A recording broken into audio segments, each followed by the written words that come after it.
A basic explanation of economics.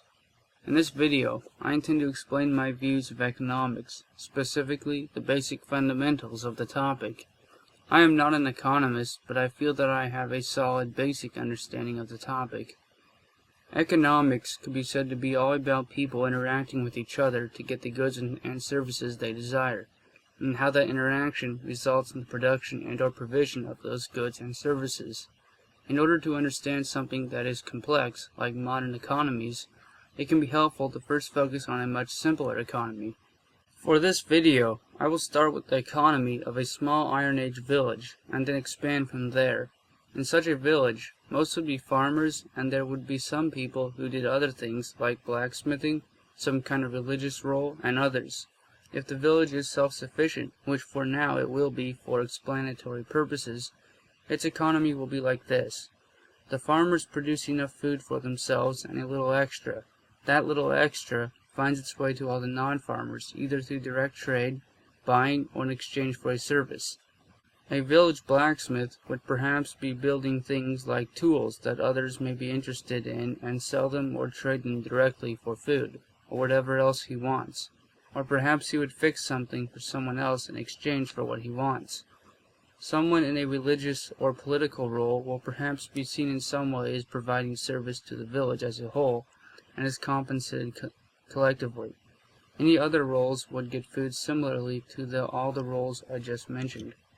This all means that in order for the economy of this village to increase in prosperity, more food has to be produced, because only if more is produced can there be more people focusing on endeavors that will improve the living standards of all the villagers, instead of focusing on food production for themselves. Such as maybe if there could be more than one blacksmith, there could be a greater quantity of tools and other things blacksmiths produce that improve people's lives. Perhaps the village could have storytellers, or some other kind of person who focuses on being good at entertainment and gets money and/or food in exchange, or many other kinds of things a person might find he could do to earn a living if the extra food was being made by others. So basically, if the villagers figure out how to produce more food with the same amount of effort, other villagers can stop farming and there will still be enough food for everyone, and the former farmers can produce things that others want or do services that others want done and get the surplus food that the remaining farmers are producing.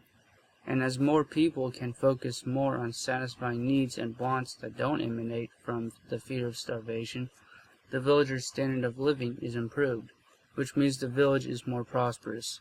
It should also be pointed out that after food production is improved, the freed-up villagers will then focus on the next most immediate concerns of those around them, and when they have learned to do those more efficiently, they will have freed up people to focus on the next most immediate concerns, and this process repeats and could potentially keep repeating so long as more and more efficient ways of meeting the concerns of all the villagers are figured out, and they have the resources to pull it off.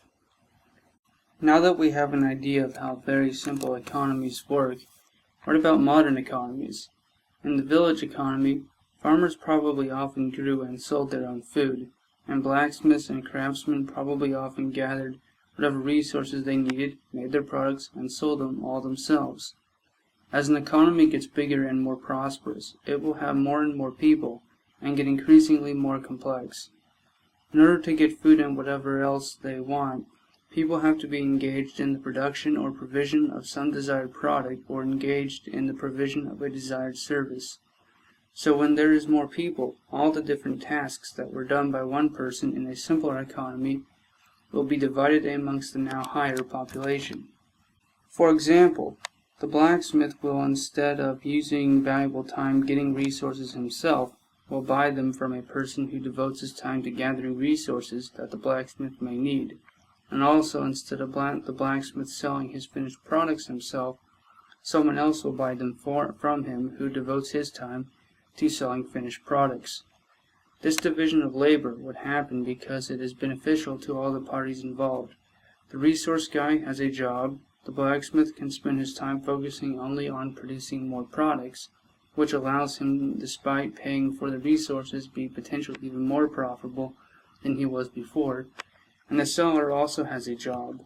The division of labor, of course, could go even further, because all three people could potentially be employing more people, and also, as is the case in modern economies, there could be all kinds of middlemen involved in between the three people.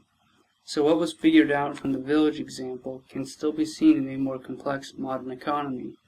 The only difference is that more people are involved, and in the end accomplishing the same result involving a much more complex network of people.